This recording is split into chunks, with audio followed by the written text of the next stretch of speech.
છોટાઉદેપુરના પાવી જેતપુરના શિહોદ ગામે ગ્રામજનોએ સરાહનીય કામગીરી કરી છે। ભારજ નદી ખાતે સરકારી ડાયવર્ઝન પહેલા જ વરસાદમાં ધોવાઈ જતા રાહદારીઓ મુશ્કેલીમાં મુકાયા હતા। વાહન ચાલકોને 30 થી 40 કિલોમીટરનો ફેરો ફરવાનો વારો આવ્યો હતો। ત્યારે શિહોદ શીથોલ સહિતના જે 4 થી 5 ગ્રામજનો દ્વારા એક જ રાતમાં ભારજ નદી ઉપરનું જે જનતા ડાયવર્ઝન બનાવવામાં આવ્યું છે। ત્યારે આ ડાયવર્ઝનથી વાહન ચાલકોને તો ખુશી થઈ છે, પરંતુ સાથે જ સ્થાનિક તંત્રની કામગીરી પર પણ સવાલો ઊભા થયા છે।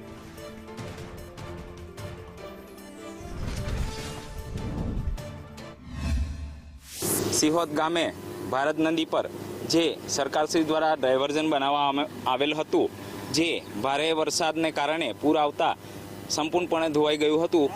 એના કારણે સ્થાનિક લોકોને, જેને શિહોદ તરફથી કે બોડેલી તરફથી પાવી જેતપુર આવવું હોય અને આ રસ્તો મુખ્ય છે નેશનલ હાઈવે 56 નંબર, એટલે બધાને ખૂબ ઉપયોગી રસ્તો છે।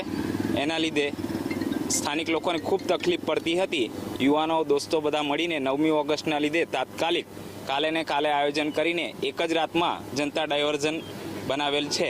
અહીંના સ્થાનિક આગેવાનો, સ્થાનિક લોકો, યુવાનો બધા મદદ કરીને ડાયવર્ઝન ઇમરજન્સીમાં તૈયાર કરી નાખ્યું। મતલબ મેં જે લોકોને તકલીફ પડે છે 35 કિલોમીટર 40 કિલોમીટર જે ફેરો પડે છે, એના માટે મતલબ મેં ઇમરજન્સીમાં બનાવી દીધું ડાયવર્ઝન, અને જોરદાર મતલબ ડાયવર્ઝન બનાવ્યું, જનતા ડાયવર્ઝન બનાવ્યું।